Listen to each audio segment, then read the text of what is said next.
BCB চাইলে বাংলাদেশ দলের অধিনায়কত্ব করতে আগ্রহী পেসার তাসকিন আহমেদ। এছাড়া আইপিএলে লখনৌ সুপার জায়ান্টসের সঙ্গে কথা হয়েছে তাসকিনের, যেখানে বিকল্প হিসেবে ভাবা হচ্ছে বলেও জানান তিনি। ভক্তদের সঙ্গে ইফতার মাহফিলে যোগ দিয়ে এসব কথা জানান তাসকিন। মাঠে তিনি গতির ঝড় তোলেন, তার এক একটা ডেলিভারি যেন বজ্রপাত। কিন্তু মাঠের বাইরে যেখানে অন্য এক তাসকিন, আপনজনদের মাঝে এক হাসি মুখের তরুণ। প্রিমিয়ার লিগের ব্যস্ততা শেষ করেই ছুটে গেলেন ইফতার আয়োজনে, ভক্তদের সঙ্গে সময় কাটালেন যেন ক্রিকেটার নয়, পরিবারের কেউ।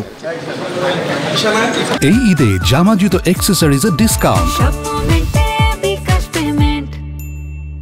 বাংলাদেশের সবচেয়ে দামি ক্রিকেটার, বিসিবির কেন্দ্রীয় চুক্তিতে তিনিই শীর্ষে। আর আইপিএল এলেই আলোচনার কেন্দ্রে থাকেন ঢাকা এক্সপ্রেস।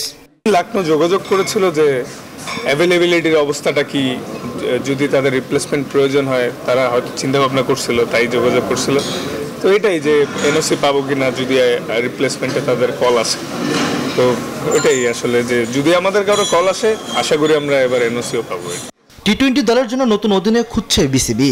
আর তাসকিন, তিনি কি প্রস্তুত? বোর্ড যারা বিবেচনা করবে সেই করবে, এবং দিন শেষে আমি অ্যাজ এ প্লেয়ার ক্রিকেটটা অলওয়েজ এনজয় করতে চাই, নিজের সেরাটা নিংড়ে দিতে চাই দলের জন্য। কারণ ম্যাচ যদি জিতে দিতে পারি, এর থেকে বড় স্বস্তির কোনো বিষয়ই নাই। আর বোর্ড যদি কখনো মনে করে, তখন ডিফারেন্ট স্টোরি। আপনি রেডি? হ্যাঁ, বোর্ড চাইলে চেষ্টা করবে ইনশাল্লাহ। এপ্রিলে জিম্বাবুয়ে সিরিজ, নতুন সুযোগ, সিনিয়রদের শূন্যতা, চিন্তা নেই।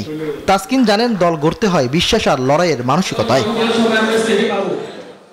ইমরান হোসেন, নিউজ 24, ঢাকা।